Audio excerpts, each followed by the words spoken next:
Okay, so on the show today, someone who's been on my radar for over 25 years. So Richard Moon could say cosmic explorer, Aikido teacher, mediator, works with companies, interesting bloke generally. So Richard, welcome. Welcome. Yes, thank you. Good to see you. And I just would say again, I've been looking forward to our getting a chance to talk. I've seen, a lot of your posts and whatnot. We've had brief chats. But I wanted to start right away and just ask you if you relate to you did some Aikido, right? Yeah, I did quite a bit of Aikido. Okay, I was full-time living Aikido student for 3 years and pretty regular practitioner for maybe 20. Now I just sort of treat myself once or twice a year to a class if I feel like it. So yeah, pretty deep in it. Like, listeners may or may not be familiar with Aikido. So in the teachings of the founder, he talked a lot about accomplishing our bestowed mission.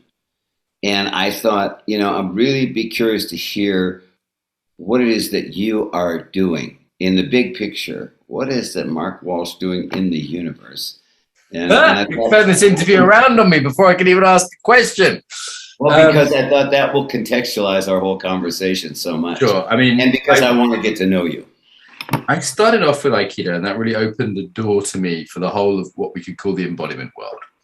So all the sort of body awareness-based arts and really the subject of what interests me. And I'd like to see a more embodied world. And I think what comes with that is a sort of saner, kinder world. And there's different applications of that. I work with coaches a lot. I work with business people sometimes. I work in Ukraine at the moment. But it all relates to the one theme of the world getting its body back and therefore its heart and its brain back. So, that's my life mission, Richard. I wasn't really expecting to answer that one, but I hope that's actually perfect. It's actually perfect. And if you will allow me, I would press just on the word embodiment. I'm in a phase, Mark, and I'd share with anyone who's with us here, that I think people think of words as being kind of fixed in their meaning. But what I think people forget is that words actually evolve in their meaning. That what the dictionary tells you is not what a word means, but how it has been used in the past. Sure. And that they're much, much more mutable than I think the way we generally think of them. And so I really look in this conversation that you have to transmit something much beyond the words. And it is, I guess, an energetic exchange or something like that I look at. So anyhow, I wanted to press on the word embodiment. You and, that I want to say that discipline or that area of interest. That word is up a lot, like mindfulness is in the meditation world. It's like this key word. And I thought, let me just, to be at the risk of being less than a polite guest, ask you, what does that mean? I get that every interview I do, and it normally takes me about 10 minutes to answer, and I'd rather talk with, hear your side of things. The quick answer I usually say it's the subjective study of the body. So the body is who we are rather than the body as object. Another definition would be a form of intelligence that rests upon body awareness. And a third definition would be an umbrella term for a field of study that encompasses the body-based arts. All right. So let me see if I can just play with our language a little as we jump into why it might be, worth your time to talk to me, or what it is that I might have to offer you that you wouldn't get somewhere else. And that may or may not be true. I don't know enough about the world. I just know in my experience, the place I'm looking at here, I was just working with a singer, a guy who's just a gifted opera singer, just the most, gorgeous voice and all that. And we were talking about how do you get the sound, and the idea is that in singing they talk about your head voice, your chest voice, and your body voice or gut voice or something like that, abdomen or diaphragm, something. And my comment is it's actually impossible to sing with one rather than the others. You're always somehow more involved. Now, one may dominate or something. So I'd come back and I'd say, it's limited, but if we could, as as an attempt to understand the complexity of being. Use the Greek division of psyche, soma, corpus, that there's an aspect to you that's a knowing aspect, and whether that's knowing in an intellectual or in a sensorial way, feeling way, then there's this somatic dimension, which is as undefinable as anything I can think of right now. But let's say it's the aspect of awareness that connects that amorphous thought realm with then the corpus, the actual physical body, and this recognition that all these aspects are going on. And I talk about the unified field, and they make up a unified field when we're operating in that way. So my sense is, for most people, what needs emphasis is the body, but the final outcome should include and again, I say psyche, soma, corpus as kind of a way to say it, but even those words are very limited in terms of when you start to feel who you are, just feel into being yourself and go, God, do I feel like myself right now? How would I even know? As you start to pay attention to that realm of feeling, there's an activation that goes on. And I think it's what you're pointing to or you're experiencing when you use the term embodiment. And I think for most people, when you bring them into their body, all of a sudden, the others are already happening a bit. And then all of a sudden, you get all three going a little at once. And now you get a unified field of being. So I don't know if that makes any sense at all. But I look at it as a distinction in terms of, I didn't just study Aikido. I studied a dozen martial arts. I didn't just study the guitar. I studied half a dozen instruments, or didn't study just classical or just jazz, I studied, because my interest was what is essential to this process. And I look around the globe at the people practicing Aikido, and I have a real concern that a very, very important aspect is lost in the training. And I think inevitable, like Christianity, I don't think, how should I say it, generally embodies where I think Christ was coming from. Not that I know, just, the little bit that I can figure out. But you look at so much, and clearly, if we look at the Inquisition or any of those things, you just look, this is so counter to what Christ taught. How much are we doing in Aikido that's counter to what O-Sensei taught? And now let me tie back to that. Thank you for your indulging me in my question, to your thing about a saner, more caring, a more compassionate, a more conscious world. I think you may have heard also O-Sensei use the phrase, Aikido is medicine for a sick world. And I think the other phrase that helps us understand what he meant by that was, he said, when the devil mind will go down in defeat and the spirit will rise up in victory, and then Aikido will bear fruit in this world. And then he also said something that you don't see much, but he does talk about that the essence of Aikido is in a realm of energetic aliveness, and that the material world is a manifestation of that. And so we'll never satisfy the completion of being or the fulfillment of your bestowed mission in that material realm alone. You have to bring into the voice or the mixture of sound or the expression of your being all three voices or all three aspects.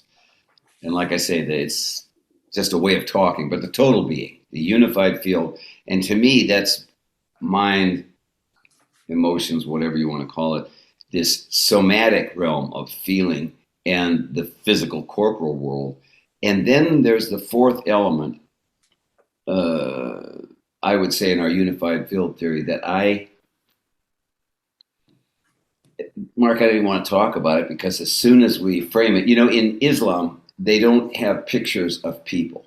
Like they never. It depends on the school, but yeah, recently in one of the major schools, yeah, there's one where it was allowed. But generally speaking, the idea is because as soon as you give somebody an image to lock onto, they hold it. So they have these designs that dissolve your consciousness instead. And I think there's something very, very beautiful in that intention of just not holding it too fixed. Mm-hmm. But I think most people hear the word Aikido and they get either some Bruce Lee martial art, something kind of overlay of it, or they have this image of all these people throwing each other on the floor. And it seems to have something to do with self-defense. And I don't think until you get into it, do you start to recognize that, no, actually, it's not really what we're talking about. We don't want to. I love the one where people don't say, oh, isn't that the one where you use their energy against them? That's an enlightened person saying that already. You know, they've got the idea that you're going to do something with.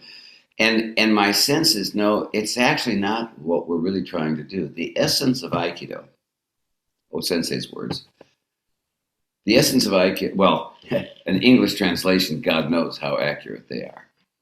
But now you can say that I said. Of someone that used archaic Japanese, potentially through an interpreter, who knows, but yeah. So I like to say now you can say that I said that someone said that Sensei said. The essence of Aikido is the cultivation of the spirit of reconciliation. And I think that what I hear in your work and whatever embodiment meant before you started, it now means something different because of your work. That sense of seeking the alignment with your, now the words are really, God, you have to be generous in your listening, or listen to it as poetry is the way I say it. And that you can allow the pure expression of your aliveness to manifest. I want to say that doesn't happen because you're cultured from probably before birth, but certainly from birth, into your mark. You're a person. If you do this, this is good. If you do this, and all these forms and ideas and images start to set up a way you think you have to be or feel you need to be. And this, now I'm going to call it a stance, begins to form. You have a tension in your musculature that is an expression of the holding pattern in relationship to this energy. And it's that connection, I think what I understand people in the embodiment world are working towards. Then when that energy is felt, here was my new little one that popped in yesterday was the more you feel yourself, the more you feel like yourself. And I think this coming to your original and true self is kind of the play and the struggle that we're seeing in the world. In my hallucination here, I couldn't prove it, is a projection of this internal struggle between the aspect of being that's known, the persona, the identity, the characters you play, and this aliveness that is actually who and what you are, that activates and creates and grows and lives the physical format. How's that for too many words? It's pretty deep end, Richard. I'm sorry. Let me ask a bit about the personal Richard. It's normally where I start, but it's okay to move it around a bit. What was the thing that got you interested in this whole topic? Is it still with you? Has it completely transformed? Is there a thread that goes through your 40, 50 years of experience? Yeah. Well, I actually would say, the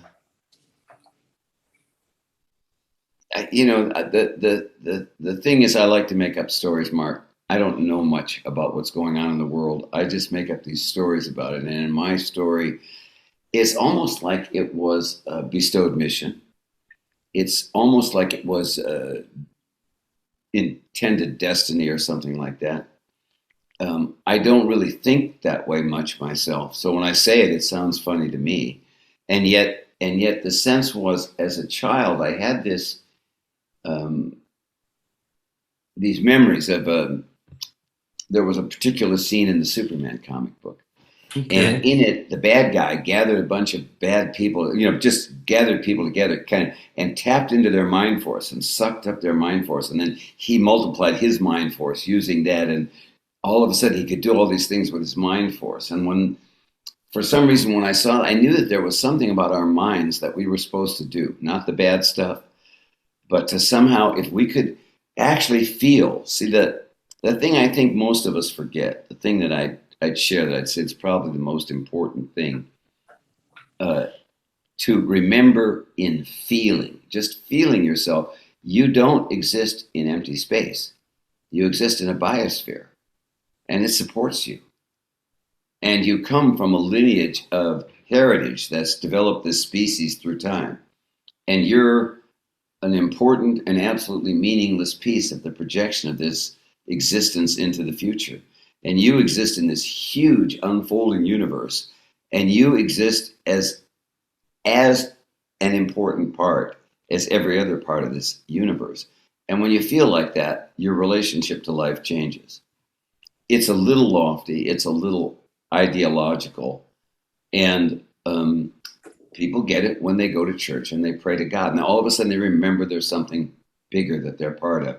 And it's a very healthy feeling. And without that, we get the Uvalde shootings and other pieces, of extremities, where just the sickness that's going on in our society, certainly showing up in our government at this point and whatnot. And the only hope I think we have really is the individual work that I get off of what I hear from you, and what I focus on, which is what are the simple things that you can do to bring someone into that state where they have that feeling of connection with the totality of the universe? Because talking about it's good, and hearing the words probably helps you feel it a little bit. But so when you ask what's changed, when I started Aikido, there's a million variations on dozens of techniques, and it goes on forever. And I thought, well, okay, what's the same in every technique? No matter which technique you're doing, what's constant here? And I thought,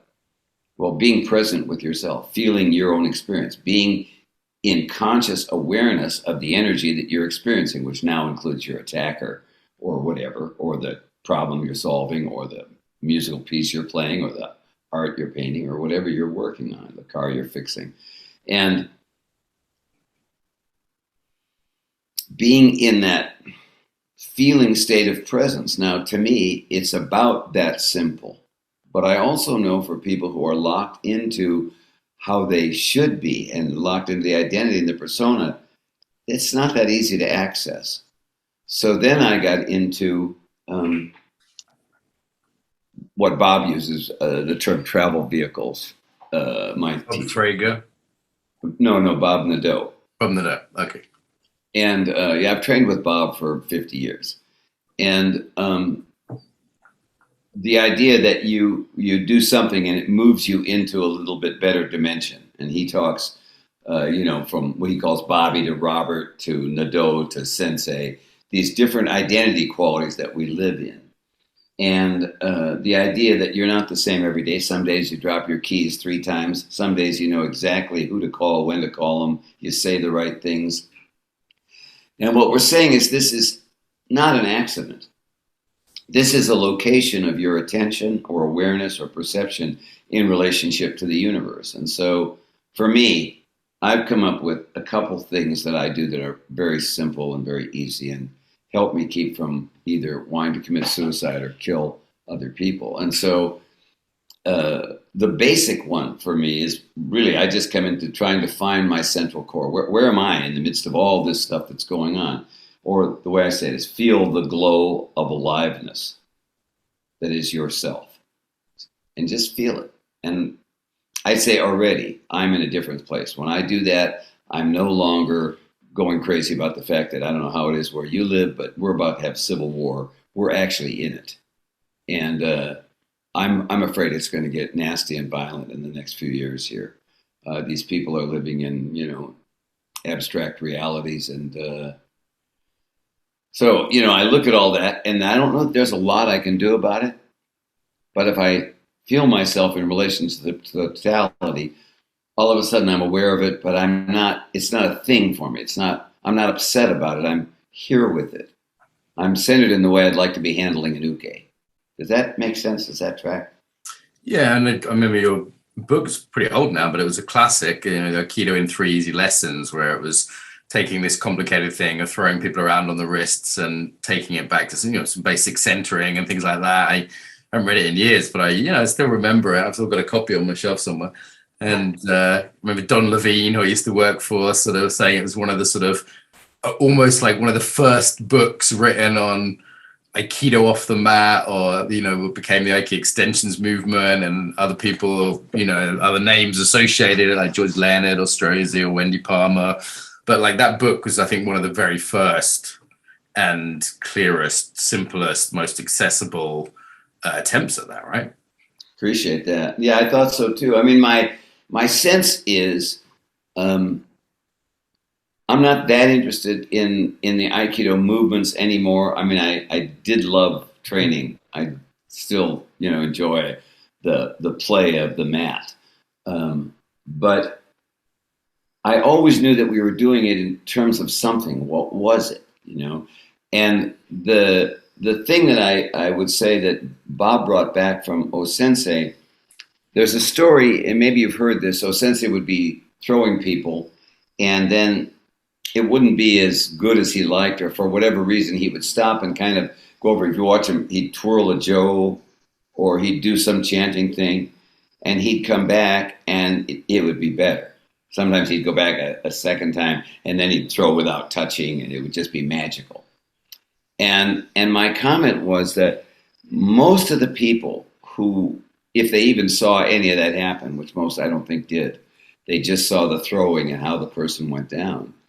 But if they saw that, they said, oh, when he came back, did you notice his elbow was a little lower, or he turned his foot more this way, or something like that?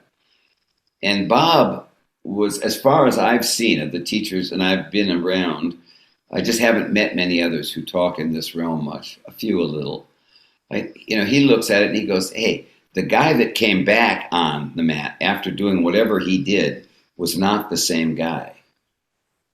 What happened there? And that's where he does his transformation to Bobby, to Robert, to or whatever. He talks about moving to better dimensions. O-sensei would do that, and he would describe himself as this old man, and then he would talk about, Ueshiba of Aikido. This transformation for all of us into who we are when we're in our good place. Mm-hmm. Mm-hmm. As I like to say, you can't get there from not here. So I come back to feeling, the most undervalued word in the English language, but just feel, and feel your central core. Feel the glow of aliveness that is yourself. And feel into the center of your central core to trick yourself into really coming into being present from the center of yourself. And I think, with you, of course, by now, and anyone who trains Aikido to any degree, I would think it would be pretty much second nature. But for people who don't have that training, they really don't know where they are in it. And this whole embodiment sense of bringing the body into it starts to unify the field in a way that I think really changes how you are. And I would say the more you're in touch with your feeling, the less you're likely to be dumping energy that you don't want on other people. You're able to process your energy in a way that, you may say something that's tough love to somebody, but you yourself are in a good place while you're saying, you're not in a thing, you're not having a, and as you can tell, being a high energy person, I'm very prone to that kind of stuff. So feeling is very critical as a baseline. The second one is what I would call harmonious relationship with the universe. Again, sounds a little lofty to start with, but I think really your connection to life is the breath. And it's not the breath. You've heard all this talk about kokyu, nage, and people translate it as breath power. I think it's a misunderstanding. I think what we're talking about is the power that activates the breath. And so the way I would say it is simply listen to the impulse to breathe. And what I love about this one, Mark, is that nobody can't get it. So I don't feel the impulse to breathe. I say, okay, just don't breathe for a minute. Then you'll feel it. It comes up pretty quick. This force seemingly takes over, and you breathe whether you think you want to or not. But which one is the real you? Yeah, yeah. And how you're identified right there transforms your life. And so as you start to align with that impulse, you start to breathe in perfect harmony with the feeling. And now my phrase is breathe exactly like you want to. As soon as you start to feel how you want to breathe, you've already shifted into feeling. You're now a more present, more substantial being. And this relaxation that allows the communication between the psyche and the corpus of the somatic field that then unifies you into a total being. And I'm sorry I talk like this, but I can't help it. It's okay. You're in California. I'm going to forgive you. I hear it like poetry. I used to get upset about it, not with you particularly, but that sort of way of speaking. No, just let it wash over me. And I know there's meaning in there. So, and you're very quotable as well, Richard. You know, like I've written a couple of things down here that I'll stick on my social media at some point and tag you on it. But it's like you've got these nice pithy sort of Moonisms. Do you want to throw a couple more out there, because I think you're sort of known for them a little bit, and one of them I could go think about for an hour, you know, maybe a year, but it's any others that you're sort of known for that you want to throw out there, these one-liners. Which one is the one we're starting with there? Oh, well, breathe exactly how you want to, or you can't get there from not here. I mean, you're a walking spiritual bumper sticker. You know, like you've just a book of your quotes. I think on these would be kind of a fun little book. You know, you can take them away and read one a day on the toilet. Like any others that you sort of that you find yourself coming out with that people tend to remember. Yeah, let me think about that for a second. I think I sent you the last book, and if I haven't, I'll send it again. It's just, but what you're pointing to is very true in the sense that for me. You know, I'm interested in all the mystical stuff that O-Sensei talked about and the depths of the study and all that. But for the most part, what I really care about is pretty simple. And as a being, I'm pretty simple, you know. So that's why I like the 3 easy lessons, you know, just some basic, something that I can do to work better in the world, to be more in harmony with myself, to generate more harmony with everyone else that I interact with, and create a beautiful world, you know, Sensei's words. And so, you know, it's why I look for the 3 easy lessons. It was like, what are we doing? Well, okay, get in harmony with yourself, get in harmony with the situation, and then enjoy the overtone series that happens when the 2 of you are singing together, you and the situation, you know. And so, I'm sorry I don't have any phrases. No. I'm sure that some will come up and they'll come to mind. Do you think that Aikido has a future? I think it was Strozzi that first asked me this question like 20 years ago. He said, "Look, you know, what's the population of Aikido like in England? Is it getting older?" And I said, "Yeah, I think it is." And you know, I've noticed clubs kind of diminish, and you know, you'll find the odd charismatic teacher or organization that's very proactive, you know, the odd country or the odd city, but pretty much it's shrinking. And, you know, the kids do BJJ, they do MMA, you know, there was trends like capoeira or whatever, but it's become pretty unfashionable Aikido. I think the sort of the reality-based martial arts, and, you know, people like my friend Rokas from Lithuania, he's got a whole YouTube channel. You know, he went from being an Aikido student to doing MMA, and that is indicative of really a trend across the board. In some ways, I feel like Aikido has a niche, and it doesn't really go into that niche. You're one of a few people who I think really goes fully into what it's really good at, as opposed to just being bad jiu-jitsu or something. And I wonder if it has a future, and I feel sort of sad that it might not, because there'll be something quite significant lost in that. You think Aikido as it's practiced has a future, or not really? Say that last sentence again. Does Aikido have a future?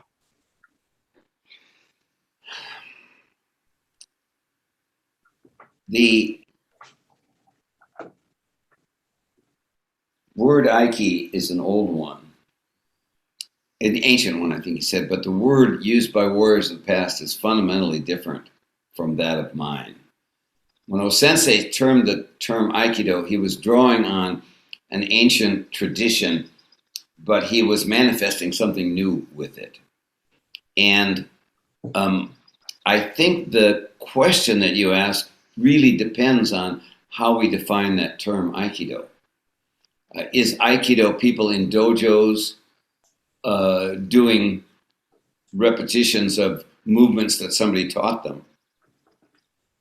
Or is Aikido ways that people have found, whether in or out of dojos, to harmonize with the universe and allow the energy of the universe to manifest through them in such a way that what is produced is harmonious with the totality or the universe or the mind of God, if you like to talk that way, you know.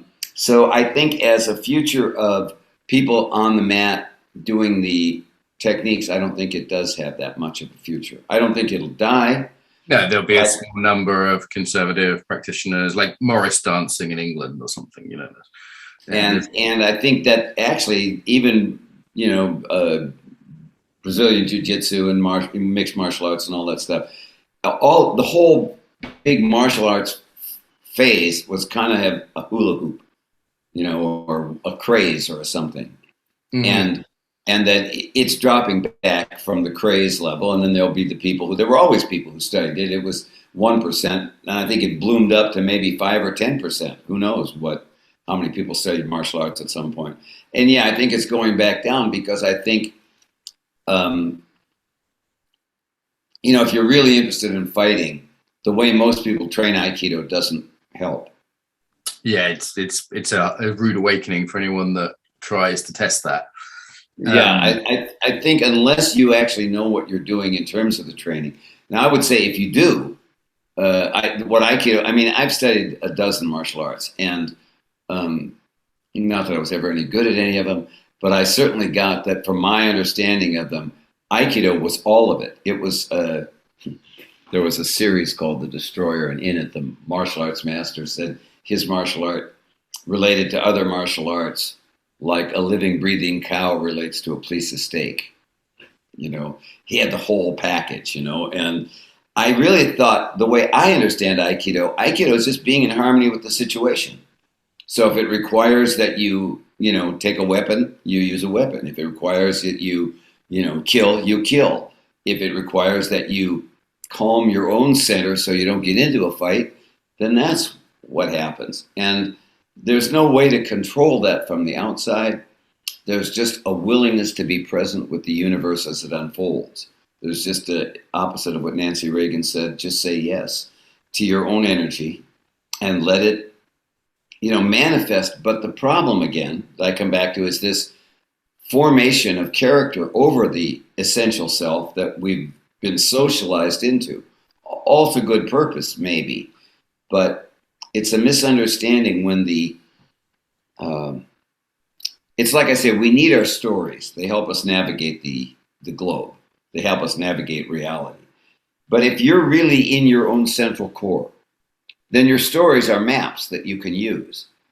Otherwise, when you start to come out of that central core, then they become the way people are with the Bible and the Quran and whatever their holy books are, where they want to kill people over them. And it's like, are you able to see how incoherent that thinking is? But obviously, once you've lost the central core of being, you can't.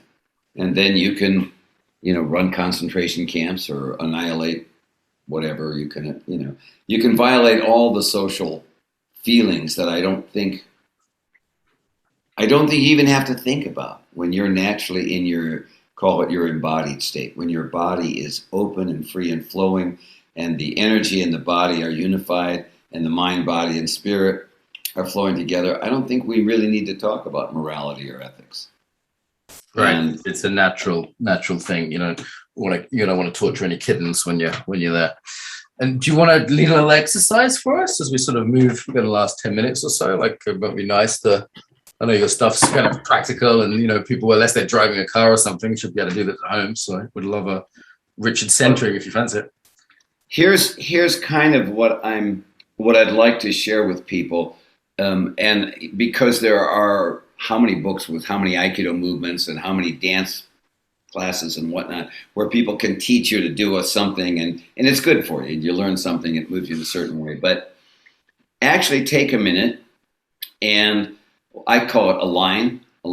Start by aligning with the force of gravity. And the way you can tell that you're aligning with the force of gravity is your muscles start to relax because your skeleton supports you. Right.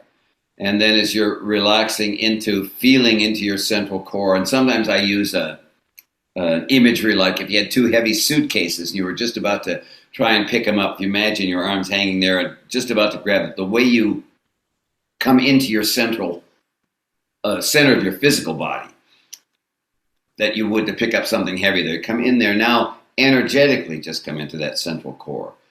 And now I want to say in your imagination, because I don't know what else to call it at this point, but that place where you sense it but you can't prove it. It's feeling is almost too dense a word in most people's usage, but it is. You just start to feel lighter. You start to feel more open, and you could use your words here. That simple shift is fundamental. Then I'd say let's go ahead and say there is a pulse going on in your system. It's breathing you. If you breathe exactly with it, the depth, the speed, and it'll change. One will be deep, one will be shallow, one will be faster or slower. It'll move, and that same sense, Mark, is what I'd like to get to in terms of movement. It's like every now and then you'll be just sitting there without thinking about it. You'll do some kind of stretch or something like that. And it's just from that kind of feeling. And that's what I say. So move exactly like you want to, or do anything you can in terms of a movement that would feel good or feel better to you. And so I'm going to move back so I can stand up here. Oh, this is good. Yeah. So for me, I do a yoga in 3 easy lessons too. And it's just, oxygenate, do the breathing, activate, move the body, and then appreciate, feel what happens as you do those exercises.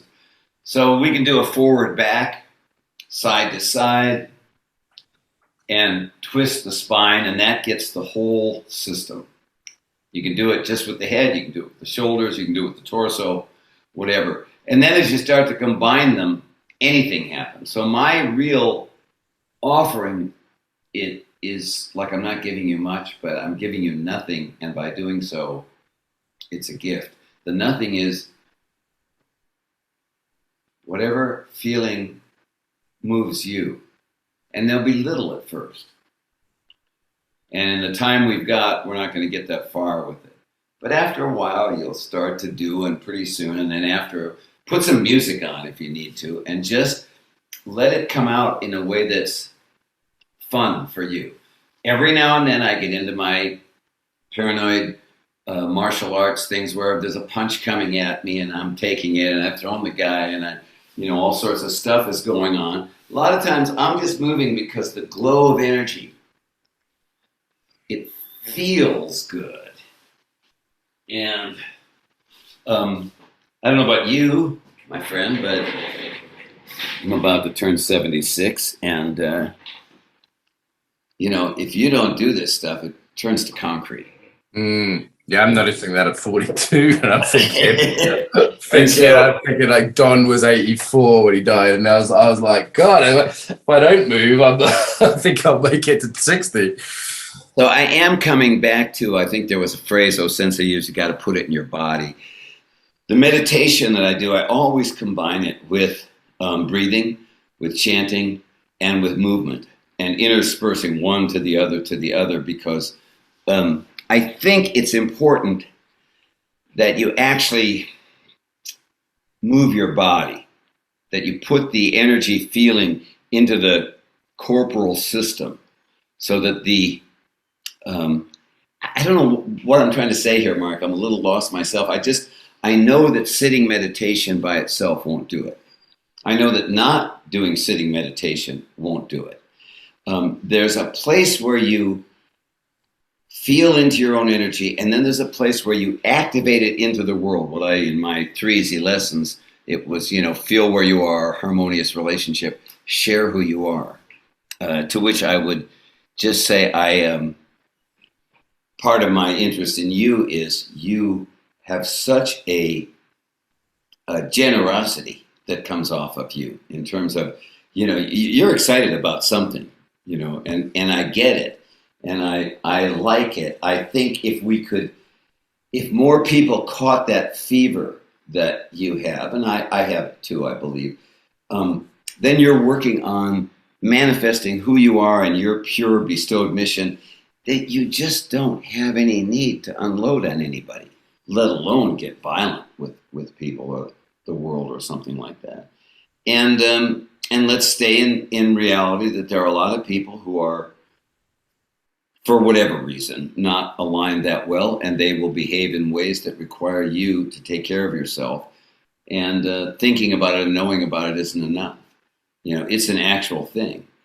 And so I think, staying in the reality that we're dealing in, and at the same time opening up to this feeling of free space, of cosmic movement coming through us. We're in a rough spot right now. I think you get it there in England, but I think everybody in the world knows we're really hurting here in America in terms of our inability to hear each other and to respect each other, and because we can't hear ourselves, and because we don't really respect the self that's here. We're living in the ideas, Christianity, Islam, Judeo-Christian world, whatever it is, our political positions, our financial, economic attitudes and whatnot.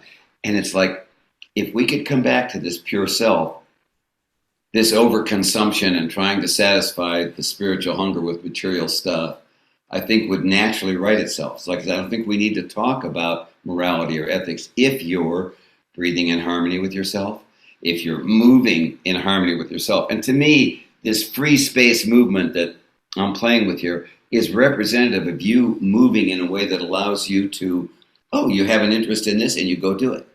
You've never done it before, but you just go there. And you think you'll call so-and-so. You're free to move in a way that what I call the aikikami, the divine spirit of Aikido, just the energy of aliveness that shows up in you to come through in its purest, most, as O-sensei said, it's a great love, omnipresent in all times and all quarters of the universe. There is no enemy of love. There is no discord in love. Aikido is the realization of love.